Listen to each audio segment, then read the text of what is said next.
Bonjour à tous et bienvenue dans ce déjà 16e cours d'initiation à la programmation en langage C.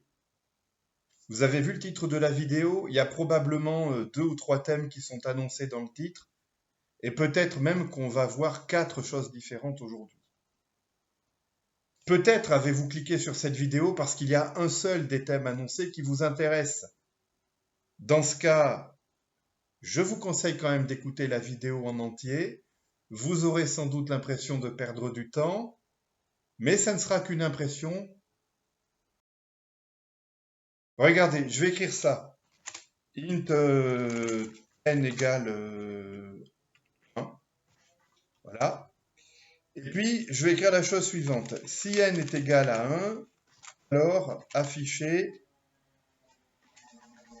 joie. Et sinon, afficher pas joie. Voilà. Bon. Donc là,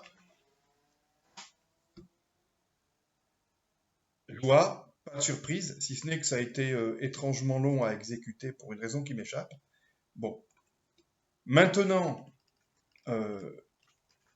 si je décide que pour afficher joie, il faut que n soit égal à 23. Tant que n vaut 1, le programme affichera pas joie, on est bien d'accord. Bon. Dans cette histoire-là, la variable n qui est déclarée de type int, eh bien, je m'en sers comme si c'était effectivement un int, ce qui tombe bien puisque c'est effectivement un int. Mais maintenant, je pourrais juste écrire ça.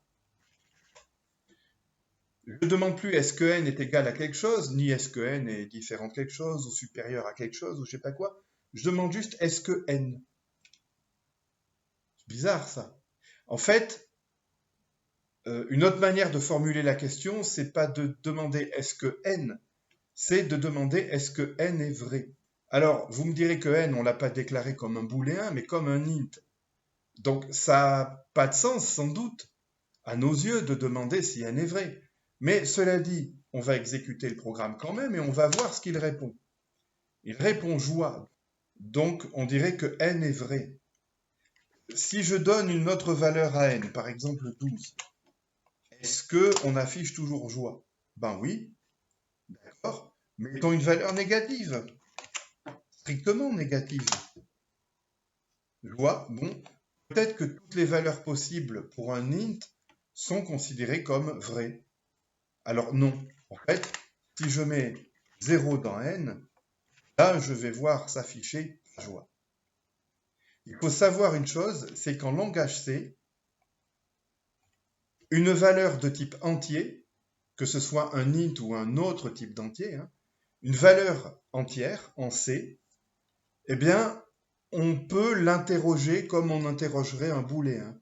À un entier, on peut lui demander « es-tu vrai ou es-tu faux ?» Mais il y a une convention qui est que 0 est considéré comme faux, mais que toutes les autres valeurs possibles sont considérées comme vraies. Et attention, quand je dis que c'est une convention imposée par le langage lui-même. Vous, en tant que programmeur, à moins d'aller modifier le langage, c'est-à-dire à moins d'aller créer vous-même votre propre compilateur ou d'aller modifier un compilateur existant, vous ne pouvez pas changer ça. Donc, à retenir, un entier, en dehors du fait qu'il a une certaine valeur entière numérique avec laquelle on peut faire des calculs comme ceux qu'on fait au collège par exemple, eh bien, peut aussi être considéré comme une valeur booléenne. Et dans ce cas, 0 signifiera faux et n'importe quelle autre valeur signifiera vrai. J'espère que ça c'est bien compris parce que c'est une des choses les plus simples qu'on a à expliquer aujourd'hui. Maintenant, je vais faire la chose suivante. Je vais déclarer une variable de type booléen cette fois. Je vais l'appeler Toto parce que ça m'amuse et dedans je vais mettre une valeur faux. Et puis je vais demander à afficher la valeur de Toto comme un entier. Je vais passer à la ligne. Bon. Alors déjà, est-ce que pour afficher un booléen, est-ce que c'est possible? Est-ce que ça marche comme ça? Là, tout de suite, je n'ai pas la réponse. Je ne serais pas surpris que oui, c'est pour ça que je tente, mais en réalité, je ne sais pas. Alors, on dirait bien que ça marche, et ça affiche 0. Vous vous attendiez peut-être à ce qu'on voit afficher ceci. Non, non, non, non. Pourquoi? Parce que en langage C, un booléen, ben, c'est encore un type d'entier. Et cet entier est mis à 0 quand on donne la valeur faux à cet entier, eh bien, sa valeur numérique, c'est 0. Ça ne doit pas vous surprendre que ça soit 0 parce que c'est cohérent avec ce qu'on a dit tout à l'heure. Tout à l'heure, on a dit n'importe quelle valeur entière, si on veut la voir comme un booléen, soit elle est égale à 0, ce qui veut dire faux, soit elle est égale à autre chose que 0, et à ce moment-là, ça veut dire vrai. Mais du coup, on peut se demander quelle sera la valeur numérique de Toto si je range vrai dedans. Et là non plus, j'ai pas la réponse à l'avance. Et je suis censé le savoir, parce que je sais que je l'ai déjà lu, il y a très longtemps sans doute. Je suis censé le savoir, mais là tout de suite, je ne me rappelle pas. Allons-y. Alors, je ne suis pas surpris non plus. Mais dites-vous bien que ça aurait pu être n'importe quelle autre valeur entière que 0. Alors, si c'est 1 chez moi aujourd'hui, ce sera également 1 chez moi demain, à moins peut-être que je ne fasse plus diasinclude de stdbool et que je me serve d'autre chose pour manipuler des booléens, ou à moins que je change de compilateur, ou peut-être à moins que je modifie son paramétrage, j'en sais rien, mais je veux dire, c'est 1, c'est comme ça chez moi, il est probable que ce soit 1 chez vous aussi, mais c'est pas certain. Ça pourrait être n'importe quelle autre valeur que 0. Bon, du moins en principe, peut-être que la documentation officielle de stdbool précise que true est toujours égal à 1. C'est pas exclu, je n'en sais rien. Bon. Alors,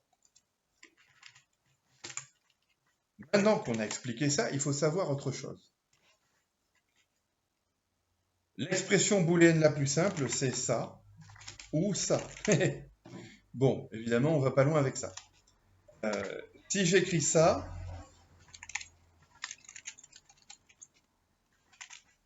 c'est aussi une expression booléenne. D'accord? Ouais, bon. Mais sachez par exemple que ceci est aussi une expression booléenne. Voilà, alors c'est une expression booléenne à partir du moment où la variable n est initialisée. Là, ce que je fais, c'est que je vais afficher Toto. Voilà, donc regardez le programme, je dis n vaut 15 et Toto vaut est-ce que n est égal à 13. Donc, quand n vaut 15, est-ce que n est égal à 13? La réponse est non. Donc, Toto vaudra false, c'est-à-dire que quand on va l'afficher, ça va donner 0. Ok, ça marche. Bon, maintenant, si je range 13 dans n, eh bien, on va voir tout. Il vaut 1 en l'occurrence, mais je le redis, ça aurait pu être une autre valeur. Donc, ceci est une expression booléenne. Une expression booléenne, c'est une expression qui peut être aussi complexe qu'on veut, mais qui, au final, vaut soit vrai, soit faux. Est-ce que n est égal à 13 quand n vaut 13? C'est vrai. Est-ce que n est égal à 13 quand n vaut autre chose que 13? C'est faux. Oui, c'est évident, mais il faut bien comprendre comment tout ceci fonctionne en langage C. Je peux aussi me demander, je peux aussi me dire que Toto vaut est-ce que n est strictement plus grand que 13? Dans ce cas, quand n vaut 15, la réponse c'est vrai. Et quand n vaut 13, eh ben, ça devient faux parce que 13 n'est pas strictement plus grand que lui-même. En revanche, il est supérieur ou égal à lui-même. Donc si j'écris ça, je vais re-avoir un vrai. Ok. Voilà. On n'avait rien d'autre à dire sur les expressions booléennes. Hein. Alors si, bien sûr que si. si, bien sûr que si. Parce que dans une expression booléenne, on peut mettre des et des ou. Par exemple, je peux me demander est-ce que n est supérieur ou égal à 13 ou inférieur ou égal à 8. Voilà. Donc, par exemple, si n vaut 9, eh bien, on aura faux. Par contre, si n vaut 13 ou plus, on aura vrai. Et si n est plus petit que 8 ou égal, on aura aussi vrai. Et on peut mettre du ou, notez que ça se note avec une double barre verticale. Alors, il ne faut sûrement pas en mettre qu'une, parce que ça existe aussi, faites bien attention, et ça veut dire autre chose.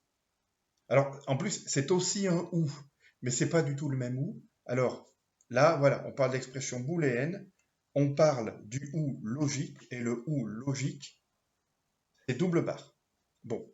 Et puis, il y a aussi et. Je peux dire que Toto est vrai si et seulement si on a n qui est à la fois plus grand que 13 et plus petit que 8. Mais attendez, un entier qui serait à la fois plus grand que 13 et plus petit que 8, ça n'existe pas. On est d'accord. Donc ça vaudra toujours faux. Même si, par exemple, je mets une valeur ici plus grande que 13, hop, tac. Voilà, ça sera toujours faux. Je peux mettre n'importe quelle valeur ici. En revanche, je pourrais, au contraire, me demander est-ce que n est entre 8 et 13 ? Auquel cas, pour 19, ça reste faux. 7 aussi, mais par exemple pour 11, c'est bon. Notez qu'en langage C, on ne peut pas écrire ça.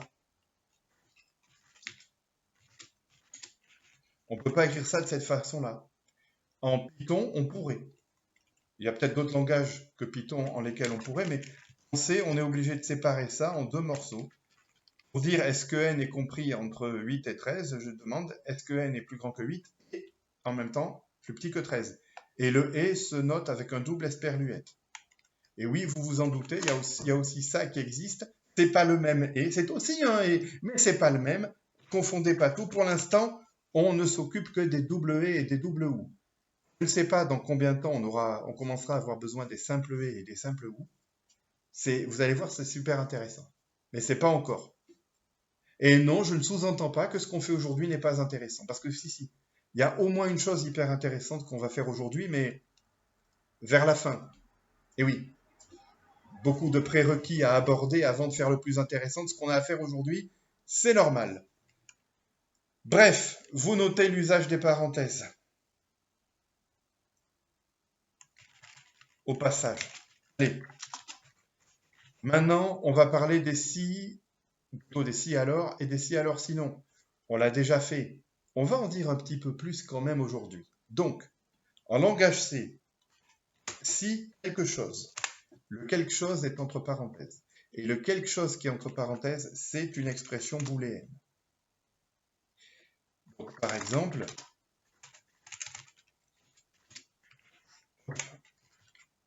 je peux demander est-ce que n est supérieur à 20 ?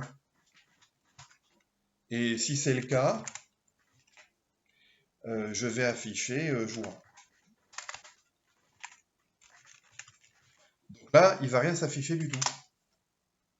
Pourquoi ? Parce que je précise ce qu'il faut faire si n est supérieur à 20, mais je ne précise pas ce qu'il faut faire si n n'est pas strictement supérieur à 20. Alors, là, on a un si alors, et le bloc que j'écris entre accolades, c'est le bloc alors, hein, n en anglais, hein, c'est le bloc alors, c'est la partie alors. Et dans cette partie alors, je peux mettre autant d'instructions que je veux. Mais vous savez que dans le cas où il n'y a qu'une instruction, on peut ne pas écrire les accolades qui délimitent le bloc. Attention, ça ne marche que s'il n'y a qu'une instruction dans le bloc alors. Là. Mais même s'il y a une seule instruction dans le bloc alors, vous pouvez mettre les accolades. Ce qui est sûr, c'est qu'il est nécessaire de les mettre s'il y a plus d'une instruction dans le bloc alors. Bon, et maintenant, on va ajouter un bloc sinon.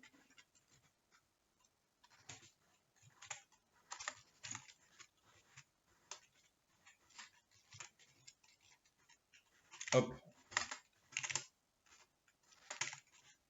Comme ceci en anglais, mais le mot-clé existe. Il n'y a pas de mot-clé alors en langage C. Hein. Alors voilà, donc on va faire comme tout à l'heure, on ne va pas faire compliqué, on va écrire pas joie. Voilà, hop. Là, j'ai un bloc alors et un bloc sinon. Je pourrais enlever les 4 accolades parce que les deux se limitent à une seule instruction, mais tant pis. Enfin, de toute façon, il n'y a qu'une instruction dans chacun des blocs, certes, mais puisqu'il y a une ligne supplémentaire de commentaires, je fais comme si c'était une autre instruction. Voilà, parce que sinon, avec Emacs, il peut y avoir un petit problème d'indentation. Ah non, non. Ah, tiens, ah ben tant mieux. Très bien, bon, ben parfait. Bref, exécutons ça.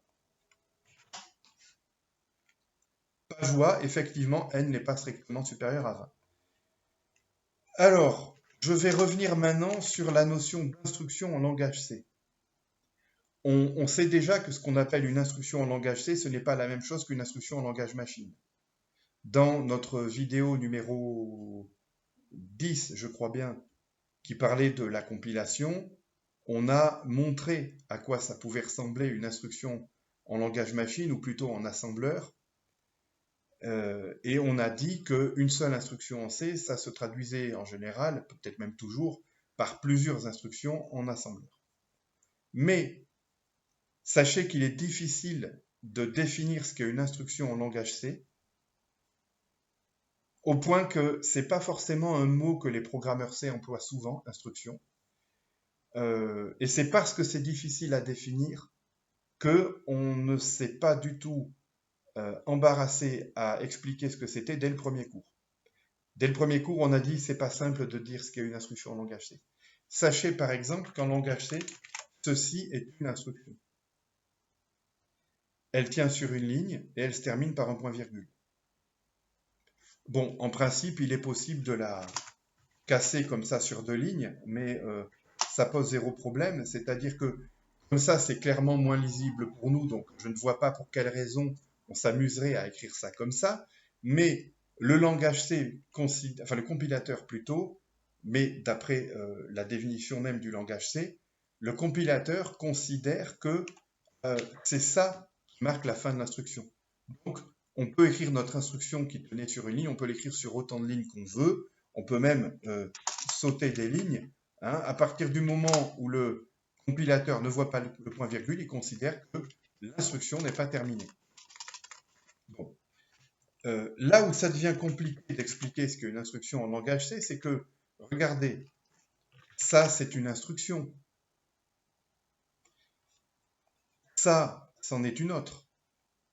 Mais tout ce bloc-là de code est aussi considéré comme une instruction. Donc là, on a deux instructions dans une. Les deux appels à la fonction printf, qu'on peut considérer chacun comme une instruction, d'ailleurs joliment et habituellement délimités par un point-virgule, font partie d'une instruction plus grande qui est tout le si alors sinon, sachant que le si alors sinon, lui, ne se termine pas par un point-virgule. D'ailleurs, je me demande ce qui se passe si j'en mets un. Peut-être que le compilateur va râler, peut-être que ça va rien faire. Non, ça fait rien. Bon, très bien. En fait, un point-virgule tout seul comme une ligne, c'est considéré comme une instruction vide. Donc, il ne se passe rien, quoi. J'en déduis donc que si je colle un point-virgule à l'accolade fermante, c'est considéré comme une instruction vide. Voilà. Bon. Mais pourquoi est-ce qu'il n'est pas nécessaire de mettre un point-virgule à la fin de l'ensemble du bloc, si alors sinon, si c'est considéré comme une instruction, ce bloc? Je ne sais pas. C'est vrai que pour le compilateur, à partir du moment où il y a ça, on sait que l'instruction est terminée. Enfin, bon.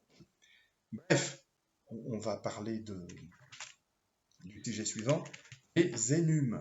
Et alors, les énumes, eh bien, aujourd'hui, on va écrire un nouveau module chartype, donc.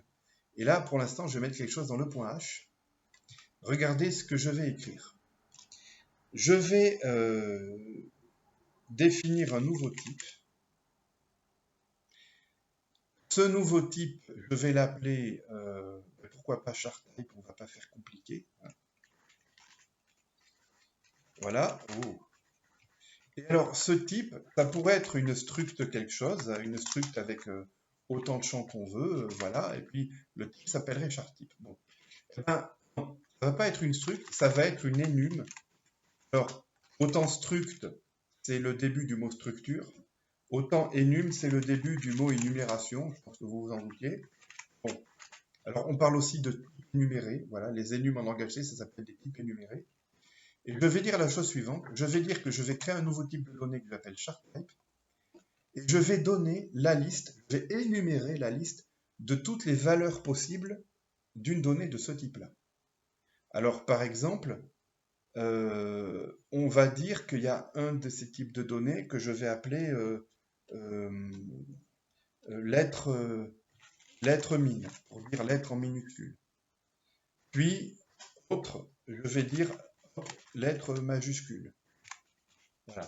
Voilà. Vous avez compris que j'appelle ça char type parce que je suis en train de définir différents types de caractères. Un caractère, alors pour être précis, un char, hein, on va considérer des caractères de type char, on ne va pas faire plus compliqué. Je vais considérer qu'il y a plusieurs types de chars. Certains sont des lettres minuscules, certains sont des lettres majuscules, certains vont être des chiffres,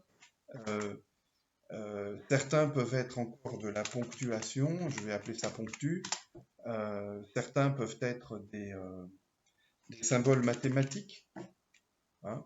C'est pas bon. Et puis il va y avoir autre, le reste, quoi. Donc je vais appeler ça autre. Voilà. Et attention, on ne met pas de virgule après le dernier. Voilà. Après le dernier, on met directement l'accolade fermante. Donc là, je vais réexpliquer ce que je suis en train de faire. Je suis en train de dire, j'invente un nouveau type de données que j'appelle char type, et voici les valeurs différentes possibles pour ce type de données. Et donc, on appelle ça un type énuméré. Donc, à partir du moment où je définis ce type de données, en précisant toutes ces valeurs, je peux m'en servir de la façon suivante. Je peux dire, je déclare une variable de type char type, je vais appeler Toto pour changer, qui va être const, hein, je ne compte pas modifier la valeur de Toto dans la suite du mail, hein, et je peux écrire ça, je vais dire Toto égale lettre mine, par exemple. Bon. Et puis, juste comme ça, je vais demander à afficher Toto.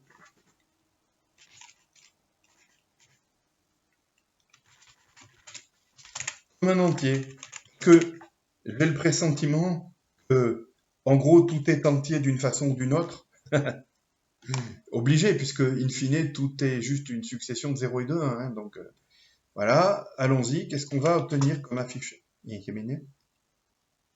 Oui, pardon, je vais afficher ça. Et là, par taille non déclarée. Oui, pardon. Parce que on va inclure par type.h. Voilà. Et là, on me dit que Toto vaut 0. Ah bah mince, je m'attendais à avoir écrit ça, moi encore. Ah ben non, et non. Ben non, c'est 0. Comme tout à l'heure, si je donne true comme valeur à un booléen, il vaut 1, il vaut pas true. Bon. Alors, est-ce que c'est grave? Non. Mais il faut savoir qu'un type énuméré, ben, les différentes valeurs, ce sont des entiers. Et en plus, ce sont des entiers qui sont par défaut consécutifs. C'est-à-dire que à partir du moment où celui-ci vaut 0, on peut se douter que lui c'est 1, etc. 2, 3, 4, 5. Ok, donc si je mets autre, eh bien, sûrement que ça va afficher 5. Vérifions, on ne sait jamais. Ok, bon, très bien, très bien. Alors, à quoi ça sert ces types énumérés? À quoi ça sert? Eh bien, ça aide à faire du code lisible. Parce que si un caractère donné est par exemple un chiffre, eh bien, je préfère dire que son char type vaut chiffre plutôt que 2. Et dans le code, je peux écrire est-ce que char type est égal à chiffre. Hein, par exemple, je peux écrire si Toto est égal à chiffre, alors afficher Toto est un chiffre.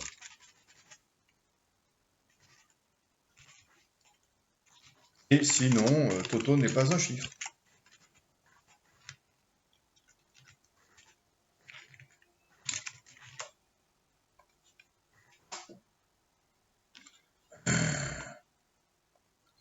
c'est rien, ça arrive souvent. Voilà, Toto n'est pas un chiffre. Évidemment que c'est pas un chiffre puisque c'est un autre. Bon, alors, imaginons que j'écrive la chose suivante. Char const Toto aussi égale le chiffre 8. Bon, je peux me demander est-ce que Toto est un chiffre ou est-ce que Toto n'est pas un chiffre. Le problème, c'est que ça sert à rien de comparer Toto à la valeur d'énum chiffre. Il trouve que cette valeur d'énum vaut 2. Donc, quand je demande est-ce que Toto est égal à chiffre, je demande est-ce que Toto est égal à 2. Donc, si Toto vaut 8, eh bien, comme c'est pas égal à 2, ça n'affichera Toto n'est pas un chiffre. Or, peut-être que quand j'écris ça, je le fais en espérant voir écrit que Toto est un chiffre, puisque Toto vaut 8 et que 8 est un chiffre. Et alors, regardez bien, je mets 2, et bien même comme ça, c'est pas un chiffre. Par contre,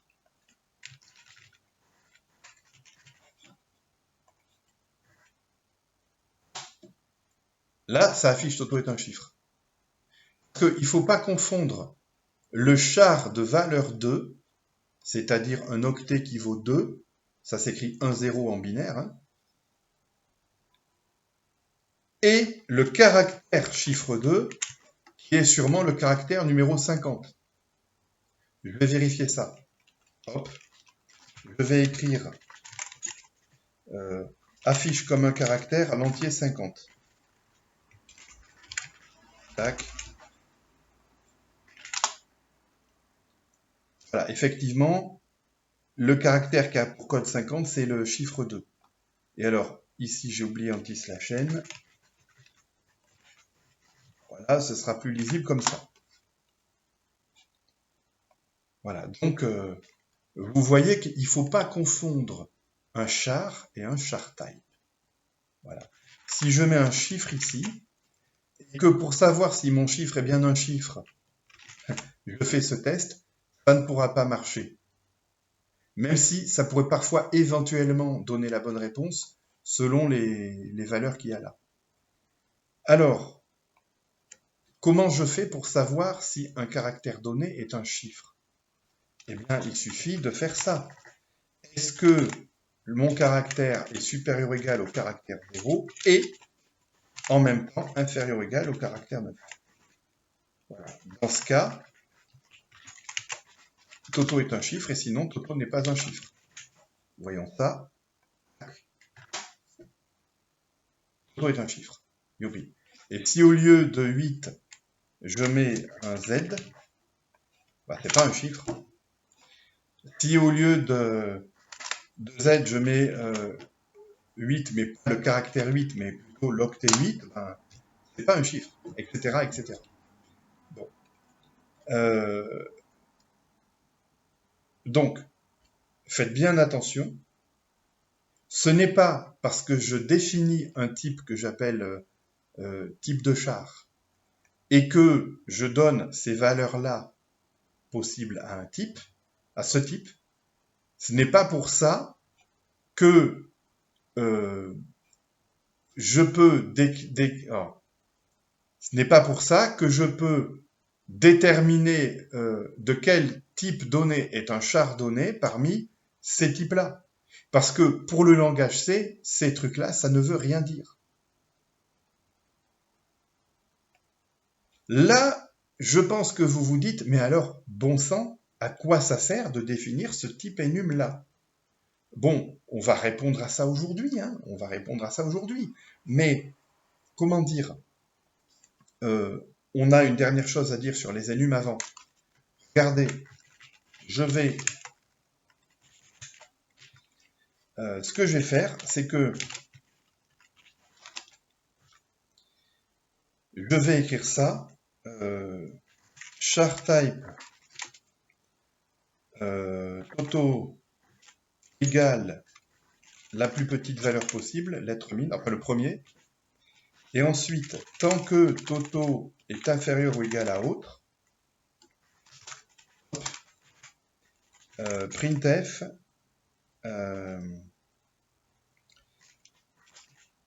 %d et anti/n auto. Donc là, on va pouvoir vérifier quelque chose dont vous vous doutez, c'est que... Oh putain. Oh putain. Réagis s'il te plaît quand je fais CTRL-C. Putain. Voilà, c'est rien, c'est juste ça. Comme vous pouvez vous en douter, les énums se suivent. Je crois l'avoir dit tout à l'heure, mais là, on vient de le vérifier. Maintenant, regardez ce qui va se passer. Ici, à lettre mine, je rajoute égal, je sais pas moi, égal 13. Eh bien, mes numéros d'énum vont toujours se suivre. Au lieu d'être numérotés de 0 à 5, ils sont numérotés de 13 à 18. Autrement dit, à partir de maintenant, lettre maj, ça vaut 14, et autres, ça vaut 18, etc. Si j'ai besoin, pour une raison quelconque, que le premier ait une valeur autre que 0, il suffit que j'écrive ça. Mais je peux même faire ça. Donc, en principe, dans ce cas, lettre mine vaut 13, lettre maj vaut 14, et après, c'est 18, 19, 20, 21. Et là, je serais curieux de voir ce que va donner l'exécution de ma boucle. Alors, on pouvait s'y attendre, les numéros vont bien de 13 à 21, mais les 15, 16, 17 ne correspondent à aucune de ces valeurs-là. Voilà. Par exemple, si je mets char toto égale lettre maj et uniquement printf toto, ça va afficher 14. Voilà. Et si après lettre maj, je passe à chiffre, modifie la valeur de toto, et je réaffiche, on va avoir un saut de 14 à 18, ce sera normal. Quand on fait une boucle, on voit s'afficher les valeurs intermédiaires, ce qui est normal, mais ça correspond en réalité à aucune valeur de l'énum. Alors, je ne sais pas trop si en pratique, ça ne peut pas poser des problèmes. Ça dépend de ce qu'on fait avec nos énums. Bon, mais maintenant, justement, je vais, dans la suite de cette vidéo, faire avec les énums certaines des choses qu'on a l'habitude de faire avec. Vous allez comprendre à quoi ça peut servir. Supposons que je veuille ajouter dans mon module charType une fonction qui prend en paramètre un caractère et qui vous retourne son charType. C'est-à-dire que si je lui donne un chiffre 8, elle va me retourner chiffre. Si je lui donne un A minuscule, elle va me retourner lettre mine. Si je lui donne une virgule, elle va sans doute me retourner ponctu. À moins qu'elle préfère retourner maths, parce que la virgule est un des symboles dont on se sert en maths. Oh, ça va être compliqué cette affaire, ou pas, on va voir. Alors, comment allons-nous appeler cette fonction? Eh bien, par exemple, on pourrait l'appeler comme ça. On lui passe en paramètre un char, et on demande à la fonction de nous dire de quel type il est. Donc, en quelque sorte, c'est comme si on demandait au caractère à récupérer son type. Bon, donc, cette fonction prend en paramètre un unique paramètre qui est de type char et de type char const. Hein. Je vais l'appeler ch, voilà. Et maintenant, on va commencer à écrire le corps de cette fonction. Alors, quand je dis qu'on va commencer, rassurez-vous, on va l'écrire entièrement aujourd'hui. Mais, même si on va l'écrire entièrement aujourd'hui, on va le faire ça en plusieurs étapes. La première chose que je vais dire, par exemple, c'est que si jamais ch, le caractère ch, est supérieur ou égal à A majuscule, à A minuscule, on va commencer par les minuscules, et en même temps inférieur ou égal à Z minuscule, eh bien dans ce cas, le résultat c'est lettre mine. Voilà. Et puis, vous vous doutez bien qu'il va falloir faire d'autres cas là, mais on va y aller très progressivement. On va dire que on return autre par défaut. Voilà. Voilà. Si j'ai quelque chose qui est en minuscule entre A et Z, je retourne lettre mine. Et pour l'instant, dans tous les autres cas, je retourne autre. Donc, c'est clair que cette fonction, elle n'est pas terminée là. Mais on va la tester un peu. Donc, ce qu'on va faire, on va dire que je vais définir un char toto. Je veux, par exemple, que ce soit effectivement une lettre minuscule, par exemple un C. Voilà, et puis je vais faire la chose suivante, afficher Toto et, et de type, tac. Et j'appelle la fonction charGetType en lui passant Toto en paramètre. Alors, on va re-regarder à quoi ressemble notre enum. Là, j'ai rien précisé, donc lettre min, ça sera 0. Donc, normalement, on aura 0 comme affichage. Tout est de type 0. Autrement dit, c'est minuscule, c'est bel et bien de type lettre minuscule. OK. Maintenant, on va ajouter le cas des lettres majuscules, parce que pour le moment, si je mets une lettre majuscule, eh bien, ça va me donner le type 5, c'est-à-dire le type autre. Parce que pour l'instant, notre fonction getType, elle considère que tout ce qui n'est pas une lettre min est un autre, ce qui est évidemment faux. Donc, on va gérer le cas des lettres majuscules. Si on est entre grand A et grand Z, cas on return lettre maj. Donc là, cette fois, ça y est. On va voir type 1 qui est lettre maj. Bon, alors, c'est pas hyper pratique de voir écrit 0 ou 5 ou 1. Donc, ce qu'on va faire, c'est que on va récupérer dans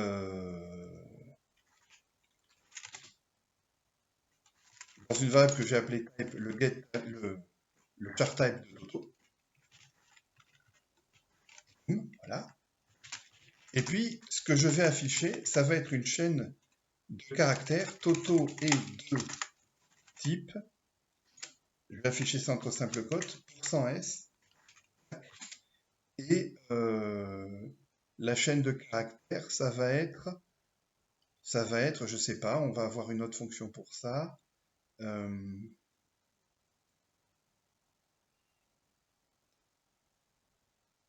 Toto est de type charType to string. Voilà, on va appeler ça comme ça. Donc, on va avoir une fonction qui s'appelle charType to string, qui retourne une char étoile, donc une string. Hein. On peut même dire charType to regstr plutôt. Voilà, comme ça, on sait que ce sont des C-strings classiques du langage C. Oh, tais-toi. Oh, tais-toi. Voilà.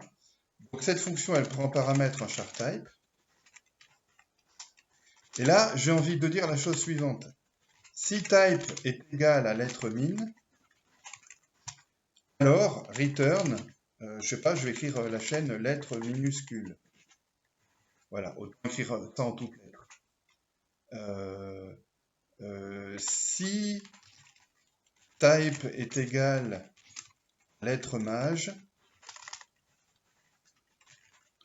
alors return lettre majuscule.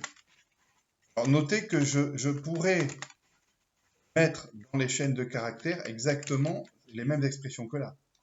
Vous vous rendez compte à quel point c'est redondant comme code, mais c'est ce genre de truc, c'est une des limites du C. Alors ça n'empêche pas que les enums sont très très pratiques, vous le verrez à force d'utilisation, mais ça va se voir déjà un petit peu aujourd'hui. Donc, alors c'était quoi les types suivants? On avait chiffres, etc., etc. Voilà, et après il y a autre.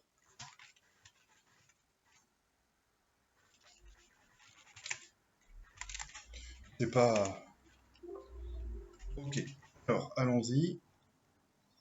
Allons-y, cette fonction, elle est pas déclarée dans le point H. On va arranger ça, sinon ça va faire bizarre. Tac. Allons-y. Toto est de type lettre majuscule, c'est vrai.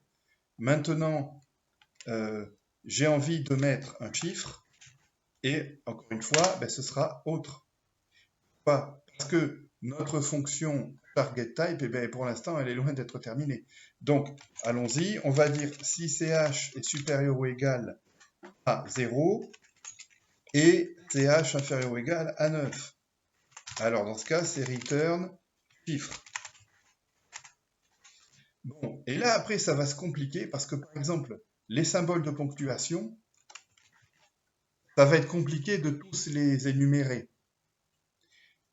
Mais on peut. C'est-à-dire que là, je pourrais écrire ce genre de choses. Je pourrais dire si CH est égal à point, ou si CH est égal à point d'interrogation, ou si CH est égal à virgule. Bon, on peut faire comme ça un gros if. On peut même en mettre plusieurs à la suite, hein. On peut faire un premier if qui retourne ponctu et un ou plusieurs autres if qui retournent aussi ponctu. Je vous rappelle qu'à partir du moment où on fait un return, la suite de la fonction n'est pas exécutée. Donc on peut écrire ça comme ça, c'est plutôt lisible. Mais pour ce genre de choses, on a un petit peu mieux. On a un petit peu mieux. On a un truc qui s'appelle un switch. Alors, pour vous expliquer ce que c'est un switch, en fait, aujourd'hui, on va écrire deux switches qui vont me permettre de vous expliquer un petit peu tout ce qui existe comme usage d'ailleurs des switches. Le premier switch qu'on va écrire va nous permettre de réécrire mieux la fonction charType to regstr. Voilà. Alors, attendez, au passage, on va d'abord vérifier que ça marche. Voilà, ça y est, les chiffres décimaux sont enfin reconnus, youpi, bon. Mais donc, je disais, je veux réécrire cette fonction à l'aide d'un switch. Et vous allez voir que ça ne va pas simplifier la chose, mais il y a plein de cas où mettre du switch dans notre code, ça va simplifier les choses. Et dans le deuxième exemple qu'on verra aujourd'hui de switch, eh ben, ça va simplifier les choses. Dans le premier, non. Voici ce que je vais faire. Je vais dire switch type.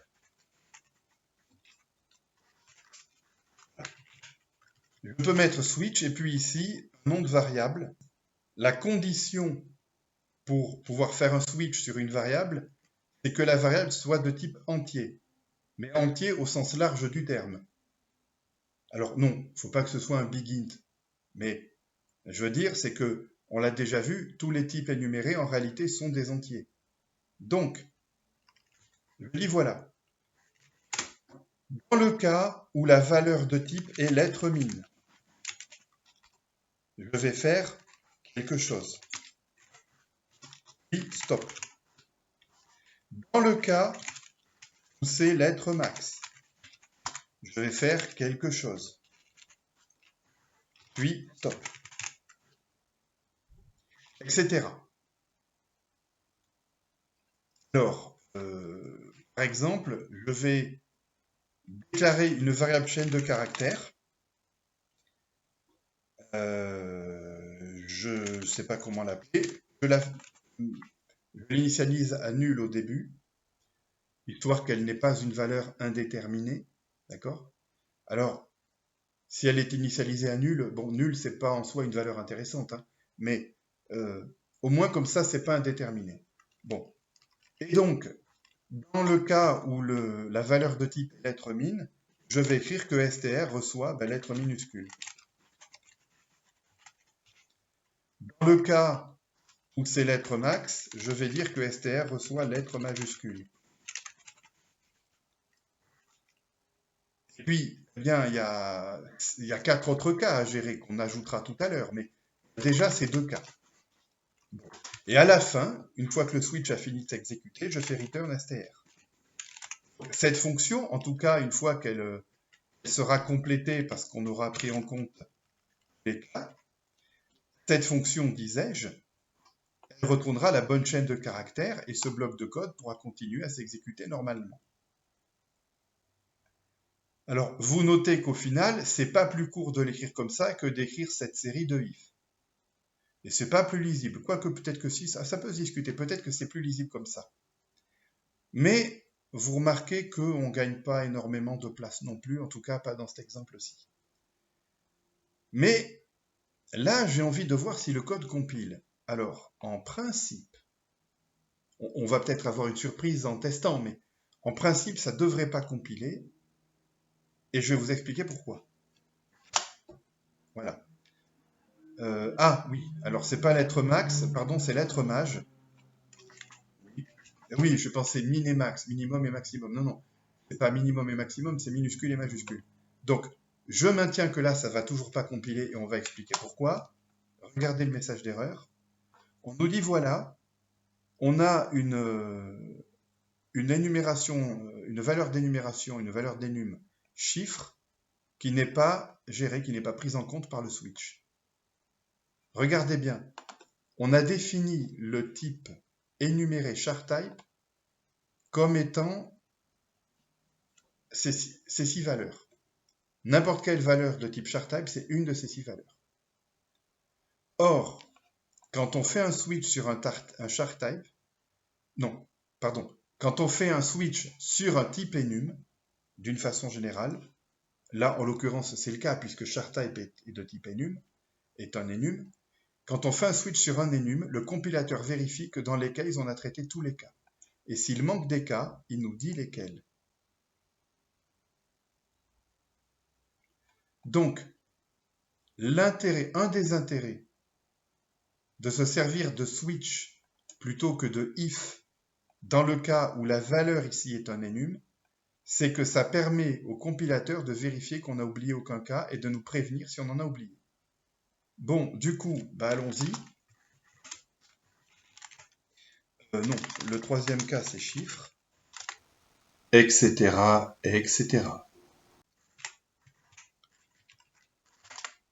Ok, donc là, on a de nouveau tous nos cas en principe, sauf que ici. Ici, on s'est déterminé que les lettres min, les lettres majes et les chiffres, en tout cas pour le moment. Donc, on va réexécuter tout ça. Voilà, Toto est de type chiffre décimal, oui, ça va, c'est le cas. Maintenant, si je mets ça, là, normalement, c'est ni une lettre minuscule, ni une lettre majuscule, ni un chiffre décimal. C'est un autre, en l'occurrence, il nous dit symbole autre. Mais si par exemple, je mets un point virgule, il devrait me dire que c'est un symbole de ponctuation, mais pour l'instant, on n'a pas traité le cas du point virgule, donc il met autre. Il met autre parce que dans la fonction getType, on return autre dès qu'on n'est pas dans un des 3 premiers cas. Voilà. Attention, ici, ponctu et mat sont pris en compte, mais à partir du moment où le type qui est envoyé ici, c'est autre, parce que cette fonction-ci, elle ne peut pas returner autre chose que ces 4 valeurs-là pour l'instant, eh bien, évidemment qu'on voit s'afficher autre alors qu'on a un symbole de ponctuation. Bon, alors je peux bricoler, je peux dire ici, tiens, si jamais ch est égal à point virgule, dans ce cas, return ponctu. Ok, d'accord, vas-y. Hein? Ouais, c'est pas des doubles guillemets, c'est des côtes, des simples côtes. Vas-y. Voilà, oh, symbole de ponctuation. Oui, mais là, je reviens à ce que je disais tout à l'heure, on va pas mettre if machin, ou point d'interrogation, ou point d'exclamation, ou... Bon, ça peut être compliqué. Pourtant, il faut traiter tous les cas. Sinon, notre programme n'est pas correct. Eh bien, les switches vont nous aider là aussi. Les switches vont nous aider là aussi. Donc, on va y aller progressivement. Je vais d'abord enlever ça, ça ne sert plus à rien. Et je vais vous expliquer maintenant pourquoi on a besoin de ces breaks. Imaginons par exemple que je remette un chiffre décimal ici et que j'enlève le break qui est là. Donc, je commence par appeler la fonction getType. La fonction getType, elle fait ce test, ça échoue, donc elle passe à la suite. Elle fait ce test, ça échoue, donc elle passe à la suite. Elle fait ce test, c'est bon. Le caractère 8 est bel et bien compris entre le caractère chiffre 8 est bel et bien compris entre le caractère chiffre 0 et le caractère chiffre 9. Donc la fonction va returner chiffre qui est effectivement une des valeurs du type charType. Donc ensuite, ici, on appelle la fonction charType toRegester en lui passant en paramètre la valeur chiffre. On fait un switch sur type qui va donc arriver ici. Et ici, on range la chaîne chiffre décimal dans str. Et comme à la fin de cette fonction, ça return str, on s'attend à ce que notre programme affiche chiffre décimal. Mais vous vous doutez qu'il va y avoir un problème du fait que j'ai supprimé le break. Regardez ce qui se passe. Ah, il n'y a pas de problème à l'exécution parce que le compilateur se rend compte pour moi que j'ai introduit volontairement une erreur. Regardez ce qu'il dit. Il dit erreur, cette instruction risque de passer à travers ponctu. Je vous explique ce message. Ici, on arrive sur ce case. Parce que la valeur de la variable type, au moment où j'exécute cet appel de fonction-là, c'est chiffre. Donc, je range la chaîne de caractères chiffre décimal dans ma variable str. Et ensuite, comme je n'ai pas mis de break là, il va directement au suivant, et donc il va mettre symbole de ponctuation dans la chaîne str. Jusqu'à ce stade, dans la chaîne str, il y avait chiffre décimal, mais maintenant il y a symbole de ponctuation. Et comme là il y a un break, ça met un terme au switch. Du coup, le switch se termine, on arrive directement ici après le switch, et on return la chaîne de caractères qui est symbole de ponctuation. Autrement dit, si le compilateur avait laissé passer ça, eh bien, au lieu d'afficher chiffre décimal comme ça devrait être le cas, puisque 8 en est un, ça aurait affiché symbole de ponctuation. Mais le compilateur, il a vu qu'il y avait un problème, il s'est douté que j'avais oublié le break ici. Donc vous avez bien compris le fonctionnement. Quand on fait un switch, on s'arrête au premier case qui marche, mais à partir du moment où on est à ce premier case qui marche, tout le code qui suit s'exécute. Tout le code qui suit qui s'exécute, jusqu'au premier break. Ou jusqu'à la fin du switch, le cas échéant. Bon. Donc, si dans ce cas-ci, je veux faire seulement ça, je suis obligé de mettre un break après. Ça, c'est un des détails qui est un petit peu lourd avec les switches, c'est que cette utilisation-là d'un switch, qui est ce qu'on va appeler l'utilisation normale d'un switch, eh bien, ça nécessite de mettre le mot-clé break partout. Alors, en langage C, vous allez voir que le mot-clé break, il va aussi nous servir parfois dans des boucles. Mais on va revenir sur les boucles dans une des prochaines vidéos. Par ailleurs, il se trouve que ce switch, il est dans la fonction charType toRegester. Il se trouve qu'en gros, il n'y a que ça dans la fonction. Autrement dit, je pourrais réécrire cette fonction de façon plus simple en mettant ici return lettre minuscule, return lettre majuscule, return chiffre décimal, return symbole de ponctuation, return symbole mathématique et return symbole autre. Étant donné que return arrête l'exécution de toute la fonction, dès qu'un return est exécuté, de fait, le switch s'arrête aussi. Le return va nécessairement arrêter le switch, puisqu'il arrête carrément la fonction. Ça, faut que ce soit clair.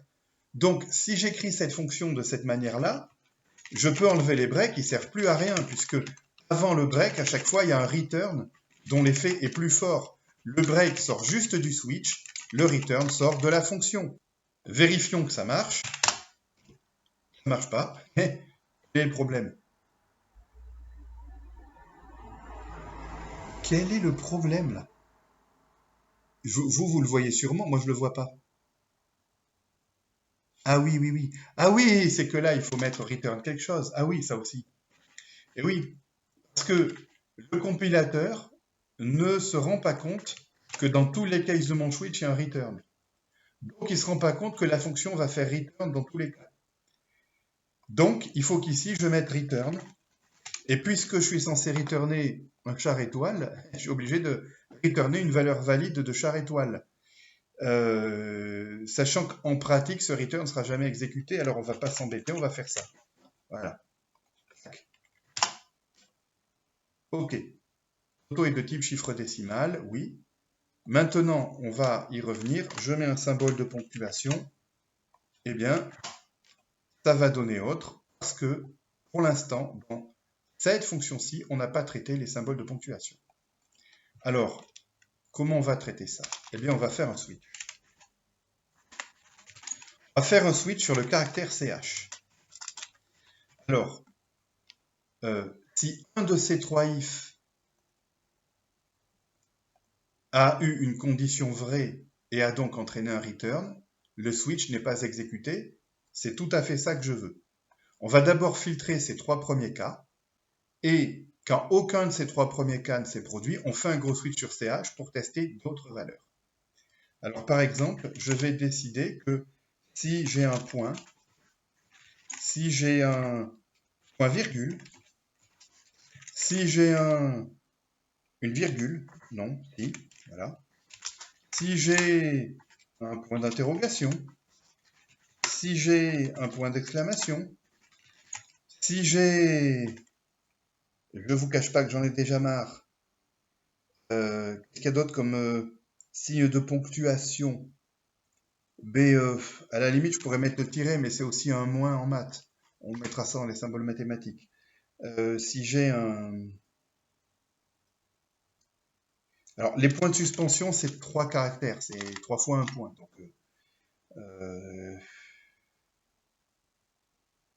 bon, ben, tant pis, de toute façon, j'ai le droit d'en oublier, parce que si j'en oublie le jour où j'ai vraiment besoin de cette fonction pour faire un programme qui marche et qui fait quelque chose d'intéressant, j'irai ajouter ce que j'ai oublié. Je peux en oublier. Donc, on va dire que si on a ceux-là,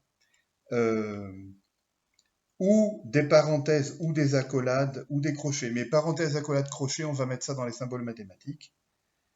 Bref, si j'ai un de ces symboles-là, eh bien, on va faire return de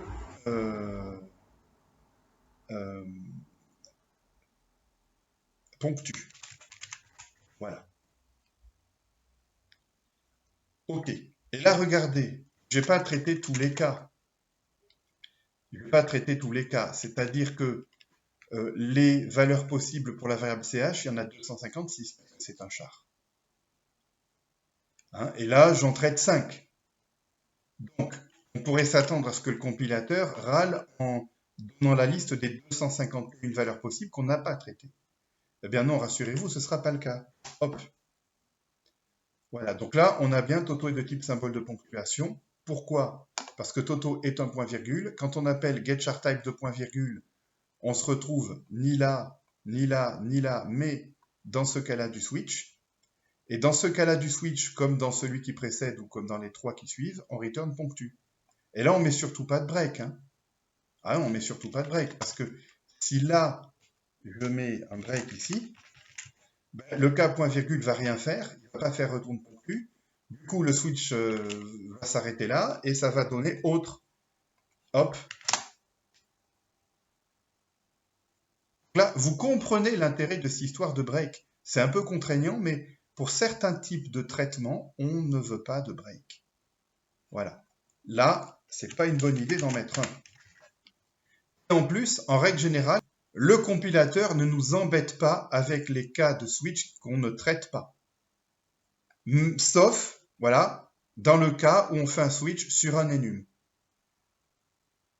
Quand on fait un switch sur un enum, on est obligé d'énumérer tous les cas, quitte, selon ce qu'on veut faire, à mettre un default. Mais ça, je vais en parler maintenant avec ce switch-ci.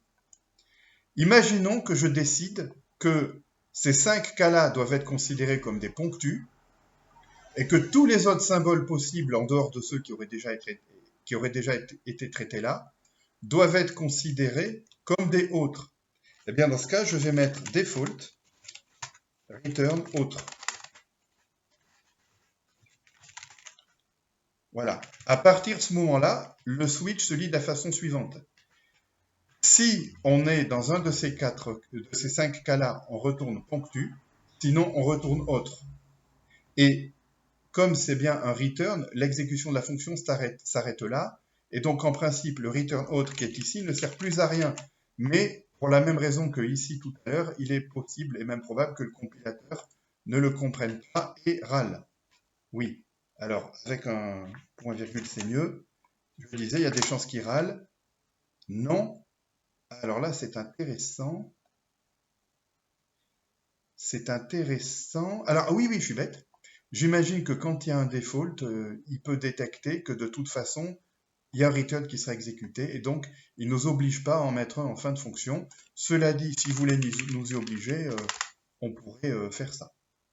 Mais cela dit, comme c'est un return qui ne devrait jamais s'exécuter, on pourrait très bien définir une nouvelle valeur de notre enum qui s'appellerait erreur. Parce que si on crée une nouvelle valeur de type enum qui s'appelle erreur, ça nous oblige ici à ajouter un case erreur et à voir ce qu'on en fait.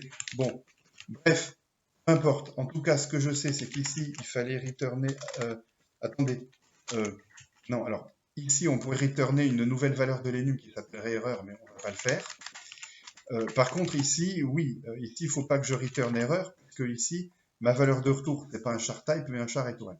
Hein, donc, on retourne bien un char étoile, sachant que nul, c'est une valeur valide, au sens valeur possible, techniquement possible pour un char étoile, même si évidemment, quand un char étoile a pour valeur nulle, eh bien, ce n'est pas une chaîne de caractères à proprement parler. Hein.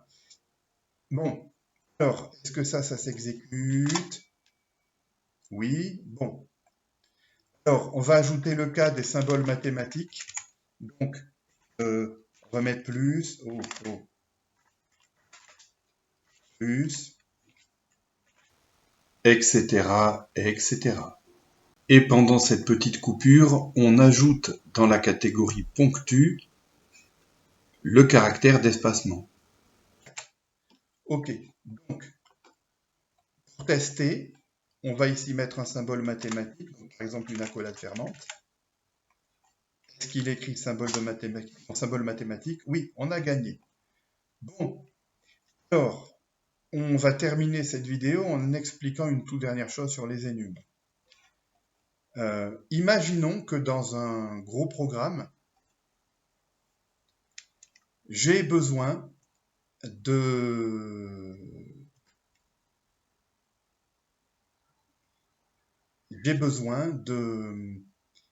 créer un autre type énuméré. Donc, dans mon programme, j'ai charType parce que je m'en sers pour faire je sais pas quoi. Et puis, j'ai un autre type que je crée moi-même qui est aussi un enum. Et peut-être que dans l'autre enum en question, il y a une valeur possible qui s'appellerait également math ou autre. Par exemple.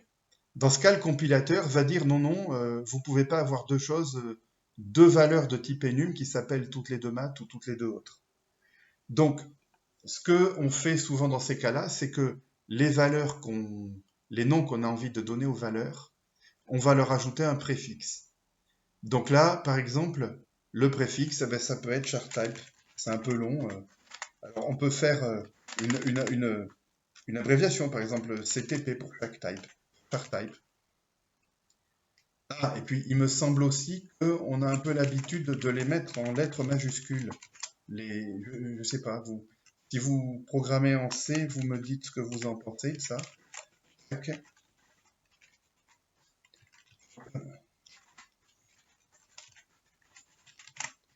Alors notez qu'ajouter des préfixes, ça ne garantit pas à 100% qu'on risque jamais d'avoir deux fois le même nom.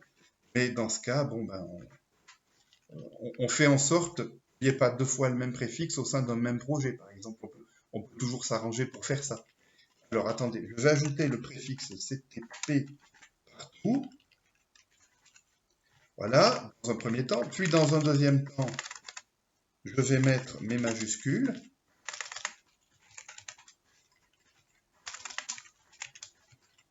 Voilà. Et alors là, bonjour les chercher remplacer. Donc, chercher remplacer lettre mine par CTP lettre min, bim, etc., etc. On vérifie que ça compile et que ça s'exécute. Ok, très bien. Alors, écoutez, j'ai dit que c'était la dernière chose que j'allais expliquer aujourd'hui. J'ai menti. J'ai menti, parce que maintenant, regardez ce que je vais faire. Je vais ajouter ici une fonction qui va returner un booléen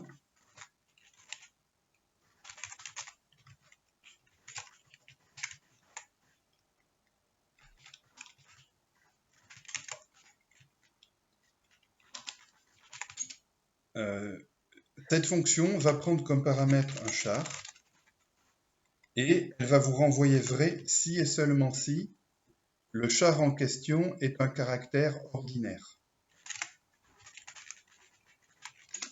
Voilà, alors je vais l'appeler comme ça la fonction plutôt, c'est un choix personnel. Et alors, quel va être le code de cette fonction? Eh bien, tout simplement, on va dire si le char getType de ch est différent de autre,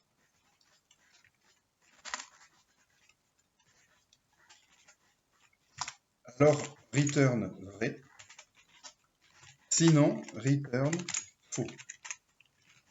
On est d'accord? En fait, dès qu'un caractère est identifié comme une lettre min ou une lettre maj ou un chiffre ou un ponctu ou un mat, on va considérer que c'est un caractère normal.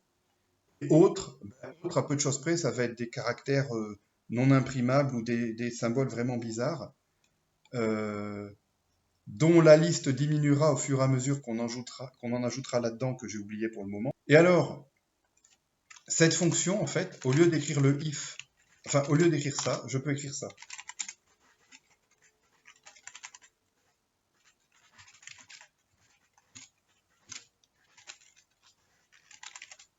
Voilà.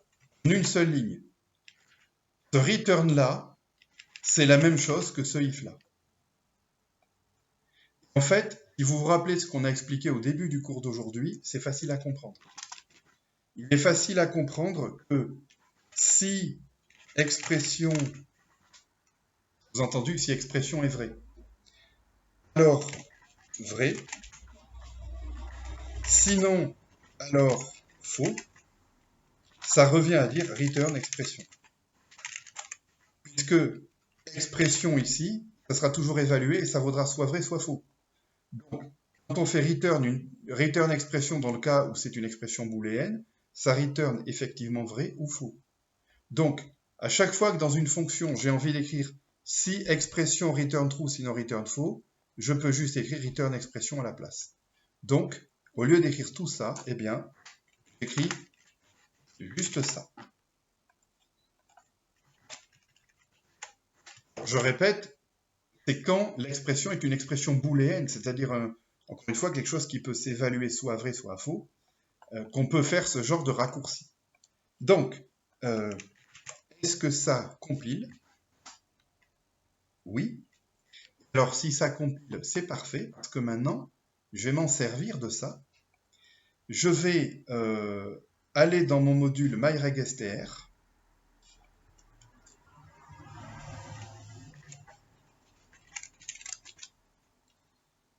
Et je vais écrire une fonction qui va returner un booléen. Et ce booléen sera vrai si et seulement si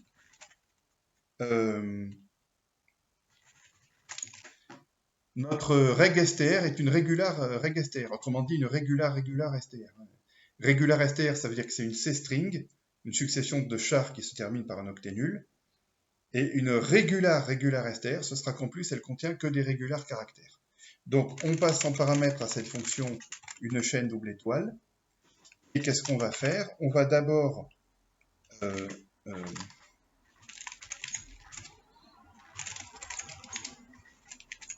appeler strlen pour connaître sa longueur. Et ensuite, on va dire tac, Si jamais le ième caractère de la chaîne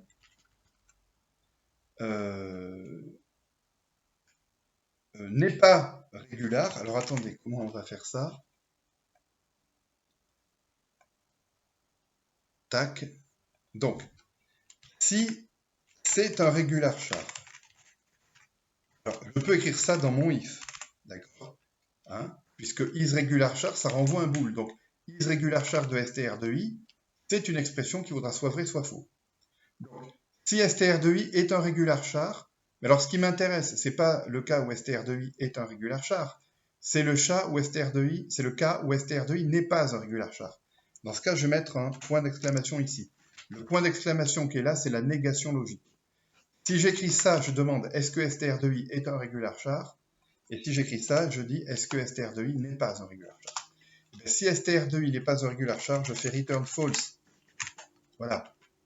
Alors, je ne passe pas au caractère suivant. J'oublie pas le i++, certes, mais si je trouve un premier caractère dans la chaîne qui n'est pas un caractère régulier, je peux directement interrompre l'exécution de cette fonction en disant ben, la réponse c'est faux. S'il y a un seul char dans ma chaîne qui n'est pas un régular char, je considère que la chaîne n'est pas une chaîne régulière. Maintenant, si le while se termine, c'est-à-dire si je parcours tous les caractères de la chaîne sans jamais en trouver un seul qui n'est pas régulier, eh bien je fais return true. Voilà. Donc, attention, je vous laisse méditer sur le fait que si j'écris ça, la fonction est fausse. Mettez en pause, réfléchissez-y bien si ça vous paraît pas absolument évident. Si vous avez le moindre doute, réfléchissez-y, prenez le temps maintenant. Maintenant, on suppose que vous avez re-enlevé la pause et moi je continue. Donc voici la version correcte de cette fonction. Version de cette fonction qui ne compilera pas si je ne pense pas à faire ceci.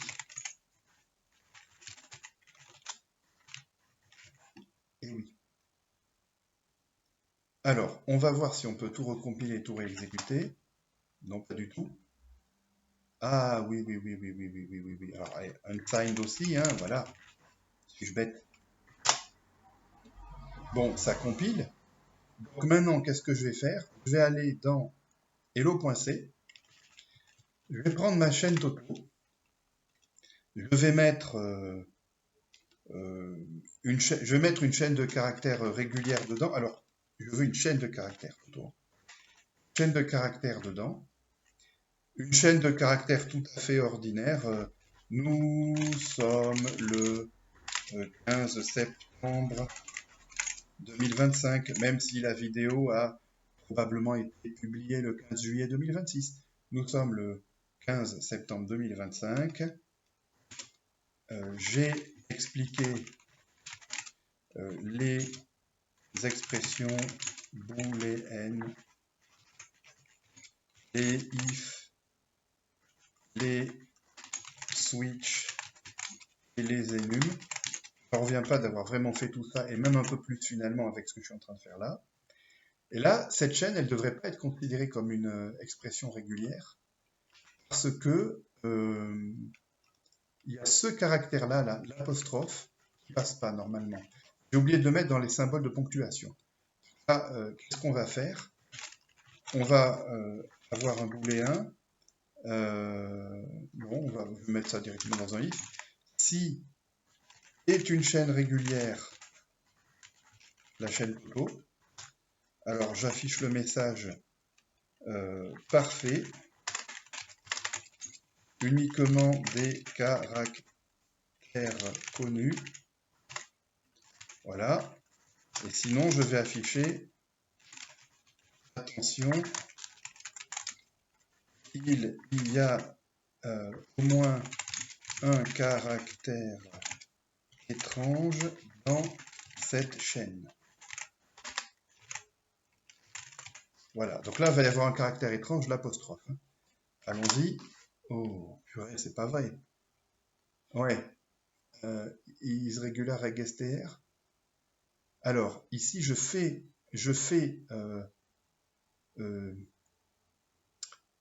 bon, attendez. On va pas s'embêter avec ça parce que bon.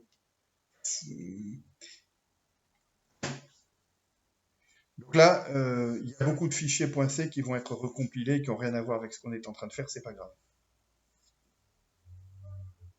Alors, en fait, j'ai peut-être besoin de modifier mon makefile, mais j'ai pas envie de faire ça maintenant, puisque c'est pas le genre de sujet qu'on a déjà abordé. Alors, ça ne va pas. Alors, attends. Là, je vais râler un coup. Parce que je l'ai bien... Ah non, je l'ai pas mis dans le myregster.h. Bizarre, il me semblait l'avoir fait. Ah ben non, j'ai pas... Attendez. myregster.h. Ouais, voilà. C'est bien. Tac. Je n'avais pas mis le prototype ici, donc il ne le trouve pas. Allons-y. Voilà. Attention, il y a au moins un caractère étrange dans cette chaîne. Bon, est-ce que c'est grave? Bah, en soi, non. Et puis surtout, j'ai pas vraiment mis un caractère étrange dans la chaîne. J'ai juste oublié de considérer l'apostrophe comme un caractère normal. Donc, on va revenir dans chartype.c. On va ranger ça dans la catégorie ponctuation, les apostrophes. Hein. Alors, est-ce que...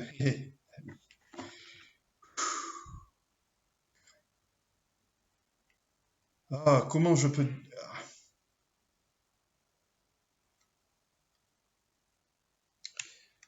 Comme ça passe? Non, pas comme ça.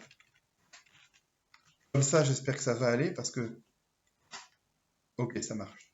Parfait, uniquement des caractères connus, parce que maintenant, même l'apostrophe est considérée comme un caractère ordinaire. Alors, maintenant, on va mettre un caractère vraiment bizarre, le symbole $, par exemple. Et là, il va y avoir de nouveau au moins un caractère étrange. Bon, est-ce que vous commencez à comprendre l'utilité de ce genre de fonction, qui aura été au passage un excellent exemple de code utilisant les if et les switch d'une manière pas trop bébête. Bon.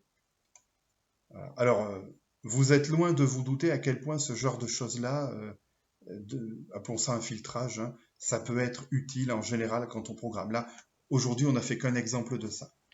Mais vous voyez que déjà, c'est un peu intéressant, au moins un peu. Si, s'il vous plaît. D'ailleurs, vous penserez à mettre un commentaire sympa et un petit pouce bleu, tout ça. Bon, et alors maintenant que j'y pense, on devrait considérer comme des caractères lettres mines ou lettres mages tous les caractères accentués. Par exemple, le E accent aigu, eh bien, c'est un cas où on ferait return TTP lettre mine. Voilà. Donc, je vous le redis, la version correcte finale de cette fonction, c'est pas aujourd'hui qu'on l'aura. Bon. Bref, dans très peu de temps, je pense que la fonction, celle-ci, hein, ou bien son équivalent pour les string buffers, ça va nous servir pour faire des memory dump, des dumps hexadécimaux pour être plus précis, ce qui est parfois très utile pour débugger.